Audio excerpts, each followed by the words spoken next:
गरीब साध साध सब नेक हैं, आप अपनी ठोरे। जो सतलोक ले जावेंगे वो साधु कोई और।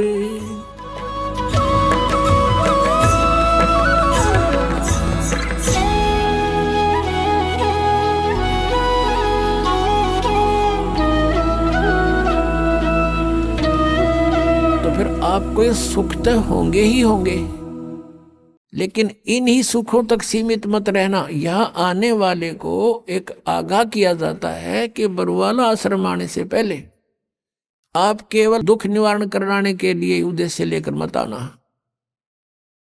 यहाँ उद्देश्य लेकर आओ कि हमने जन्म मृत्यु के कैर से बचना है। उसके साथ ये तो आपको फ्री ऑफ कॉस्ट रूंगे में दिए जाते हैं, रूंगे में। ये जो संसारिक सुख हैं, आपके कष्ट निवारण है, तो रूंगे में दिए जाते हैं। ये हमारा उद्देश्य नहीं है। अब जैसे पहले समय में गांव में कोई ये सब्जी बेचने आया करते और कोई फल फ्रूट भी बेचने आते थे, तो वो कैसे सौदा करा करती थी हमारी दादी। उस समय ऐसे सौदे हुआ करते थे जैसे गेहूं का बेला भर लेगी और उस तराजू में डाल दिया, और वो उसको कणक के कोई 2 बार कोई 1.5 बार ऐसा, उसके बदले में 2 बार जैसे सब्जी तोल दी गेहूं के बदले में। वो तो ले लिया जो लेना था माई ने, वो जो सौदा करना था वो तो कर लिया।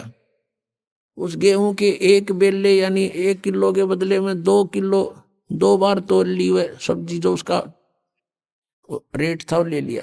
फिर नो क्या करती, भाई रूंगा और दे, रूंगा मीन फ्री ऑफ कॉस्ट। वो फिर 1-2 और आलू घेर देती, नो कह ना भाई और दे, वो 1-2 और घेर देता, डाल देता। उसको रूंगा बोला करते, रूंगा। तो यहाँ कहने का भाव ये है कि जो असली सौदा है वो तो आपका जन्म और मृत्यु का दुख बटेगा यहाँ पर। और जो ये संसारिक छोटे मोटे कष्ट आपके ऊपर हैं, कोई घाटे बाधे के दुख हैं, ये तो रूंगे में दिए जाएंगे यहाँ पर आपको, रूंगे में, फ्री में। ये सौदा नहीं हमारा। ये तो आप डिमांड करते हो इसलिए ठा के दे दिए, 2 आलू खा लो। तो ये आपके ऊपर जो कष्ट आए हैं, कोई प्रेत बाधा है, या कोई किसी ने श्राप कर रखा है, कोई घायल गलवा रखी है, या कोई पाप कर्म प्रारब्ध का दंड है, ये तो रूंगे में काटेंगे कबीर भगवान।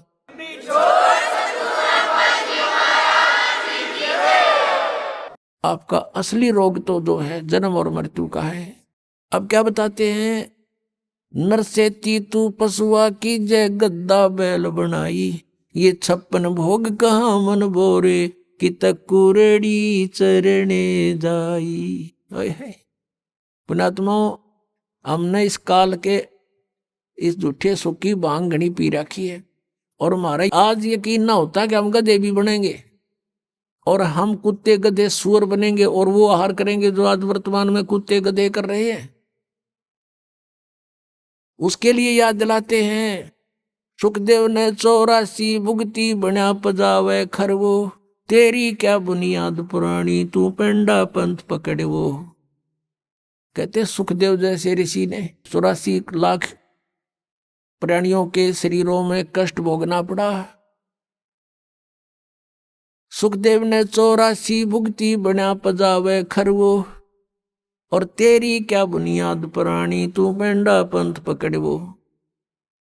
के सुखदेव ने 84 भुगती, गधा बन गया पजावे पे। पजावा होता है यहाँ पर, पजावा होता है जैसे कुम्हार लगाते थे पहले, उसमें ईंटें पकाते थे, और ईंटों के पकाने के बाद जो राख बचती थी उसके ऊपर ही और लगा देते थे। उसको कहीं डालने की जगह नहीं होती थी उनके पास, उसके ऊपर ही फिर दूसरी वर्ष लगा लेते थे, फिर तीसरे वर्ष ऐसे। तो बहुत ऊंचा ढेर हो जाता था, और गधे पे नीचे से कच्ची ईंटें डालते हैं उसके कमर के थैले पे, और नीचे से कच्ची ईंटें ले जाते हैं, कच्ची उतारते, पक्की फटाफट ठोक देते हैं उसके ऊपर, और फिर दे का लठ डंडा नीचे को धक्का दे देते हैं। 1 सेकंड की भी उसके पास समय नहीं है, नीचे से भी लद्दा जाता है, ऊपर से भी लद्दा आता है, और कमर टूट जाती है गधे की। और शाम को आहार करने के लिए कहाँ जाता है?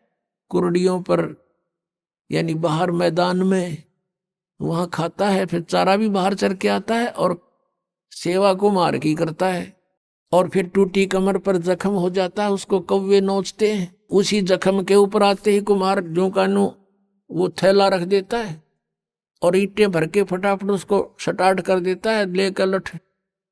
और फिर देखो पुण्यात्मा, अपना शरीर यहाँ कहीं से छुल जा, खाल थोड़ी सी किसी कारण से भी, और उसके ऊपर कपड़ा भी लग जाना, कपड़ा वैसे भी आंखों में पानी आता है, इतनी पीड़ा होती है। और आज वो अफलातून जब राजा बना हुआ था, भक्ति करी नहीं, सच साधना की नहीं, आज गधा बना हुआ है। कमर टूटी है, ऊपर थैला, और थैले के अंदर से कोरस सैंड, यानी वो खोरा ईंटों का जो रेत, वो जख्म पर गिरता आकर के, और ऊपर से ईंटों की रगड़ लगती है उसके, ऐसे चलते चलते, और उसकी आंखों में से पानी आता है। वो कुछ नहीं कर सकता, विवश है। अपनात्माओं, पहले तो हम भी ऐसे ही थे, अब परमात्मा की दया से आत्मा निर्मल हुई, ये बातें याद आती हैं तो भी शरीर कांप जाता है। और एक बार नहीं, असंख्यों बार, एक बार नहीं असंख्यों बार ये कष्ट उठाए हमने।